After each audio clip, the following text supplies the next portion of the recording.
Оштогу балдардын жугуштуу оорулар стационарынын бул имараты 1959-жылы курулуп, андан бери эч кандай капиталдык оңдоп түзөө иштери жүргүзүлгөн эмес.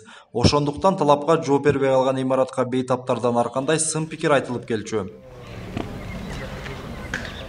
Акыркы учурда өзүңүздөр билгендей, больницанын акыбалы действительно оорлошуп, ремонтко муктаж болуп жаткан.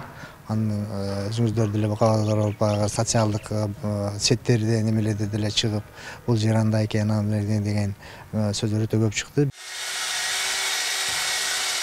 Мындан улам элдин сынында калган бейтапканада капиталдык ремонттоо иштери былтыркы жылы август айында башталган. Ал үчүн республикалык бюджеттен 8,5 миллион сом каралып, жумуштун алгачкы этабы жүрүп, ортодо себептерден улам токтоп калган болчу. Бирок бир нече күн мурун кайрадан оңдоп түзөө иштери жанданып, 70% бүтүп калды. Анын ичинде ички ремонттору кирет, анан тышынан ошо фасадты дагы бар. Ички ремонту дегенде ошо металлопластикалык терезелер алмашып атат. Анан эми ички немелерин, шыбактардын немелерин, эски немелерин көчүрүп таштап туруп, анан кийин башынан отделка иштерин кылабыз.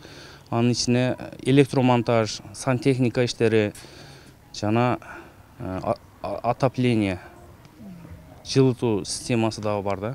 Оорукананын бул имараты 90 орунга ылайыкташтырылган. Капиталдык ремонт иштери март айынын аягында бүткөрүү пландалууда. 15 күн ичинде пландаштырып атабыз. Бирок 15 күн 20 күндө кирип калсак, себеби мына ситуацияга байланыштуу да грипптики башка оорулар дагы күч алып атканын азыр эми көрүп атасыздар. Ошого байланыштуу ремонт тездетип жаткан учурубуз.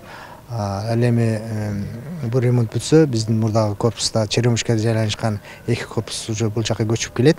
Жайланышып, ал жакты Черемушканы обсервацияга даярдап атабыз азыр. Аталган ооруканага бир эле Ош шаарынан эмес, райондордон да бейтаптар кайрылат. Бейтапкананын бул корпусу оңдоп түзөөдөн өткөндөн кийин чатырын жаңылоо каралууда.